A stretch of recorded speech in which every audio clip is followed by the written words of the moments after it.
Salut chers bien-aimés dans le Seigneur, je vous ai apporté une bonne nouvelle.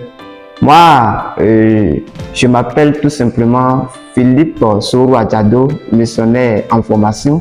Toi qui as envie d'annoncer la bonne nouvelle, mais tu n'as pas le titre qu'il faut, alors ceci est une solution à ta préoccupation.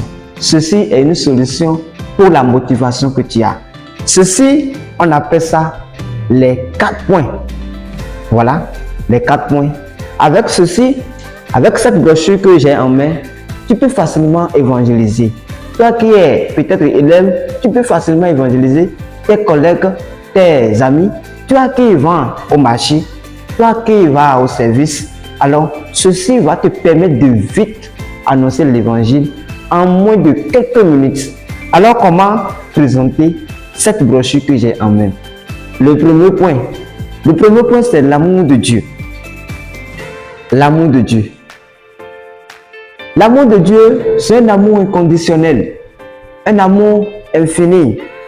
Cet amour ne tient pas compte de notre bienfait, ça ne tient pas compte de ce que nous sommes riches ou bien nous sommes pauvres. Il nous a aimés tel que nous sommes. Il nous a aimés de façon inconditionnelle et de façon infinie. Ce n'est pas parce qu'il nous a aimés aujourd'hui et demain il ne va plus nous aimer. C'est un amour inconditionnel et infini. Mais quel est son plan pour notre vie? Son plan pour l'humanité, c'est de vivre cet amour. C'est d'expérimenter chaque jour cet amour. C'est de vivre dans la paix, dans cet amour. Force est de constater que l'homme ne bénéficie pas de cette grâce, de cet privilège que Dieu les a accordé. Qu'est-ce qui nous empêche alors de bénéficier de ce privilège, de cette grâce que Dieu nous a accordée?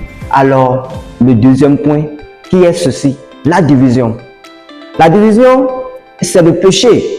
Oui, on a péché. L'homme a péché et il s'est séparé de Dieu. Dieu, dans son amour, dans sa bonté, n'aime pas le péché. Et l'homme a péché et il est séparé de Dieu. Qu'est-ce qu'est alors le péché? Le péché, c'est tout ce que nous pensons, nous disons, nous faisons ou non qui déplaise à Dieu. Tout homme a péché. La Bible pourrait nous dire dans Romains, chapitre 3, verset 23, que tous ont péché, sont privés de la gloire de Dieu. Oui, nous avons tous péché, nous sommes privés de la gloire de Dieu. Nous sommes séparés de l'amour de Dieu. Alors, qu'est-ce qu'il faut? Dieu qui nous a tant aimés, Dieu qui continue de nous aimer malgré nos péchés, qu'est-ce qu'il faut pour revenir dans son amour? Alors, le troisième point, Jésus-Christ. Oui, la solution c'est Jésus-Christ. Dieu nous a tant aimés et il a envoyé son Fils unique Jésus-Christ afin que quiconque croit en lui ne périsse point, mais qu'il ait la vie éternelle. Jésus-Christ est venu à cause de toi, à cause de moi, à cause de nos péchés. Il est mort pour nos péchés. Il n'est pas mort seulement, et il est ressuscité le 3e jour, afin que nous ayons la vie éternelle.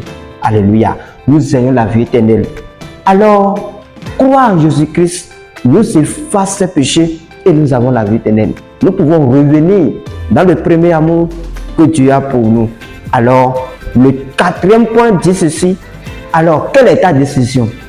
Est-ce que tu veux vraiment suivre, croire en ce Jésus-Christ, en sa mort, sa résurrection, ce travail, cette mission qu'il a accomplie pour toi sur la croix pour être sauvé? C'est une décision. Alors, tu expliques juste les 4 points à quelqu'un qui prend la décision de suivre Jésus-Christ. Tu peux le faire. Cette prière qui est derrière la brochure avec cette personne. La prière dit ceci. Seigneur Jésus, je crois que tu es le Fils de Dieu. Je crois que tu es mort pour mes péchés. Je te prie de me pardonner mes péchés et de venir dans ma vie. Je crois que tu es ressuscité d'entre les morts et tu es encore vivant aujourd'hui. Je te reçois comme mon Sauveur et mon Seigneur. Je te suivrai pour le reste de ma vie. Amen. Alors, tu peux utiliser cette brochure.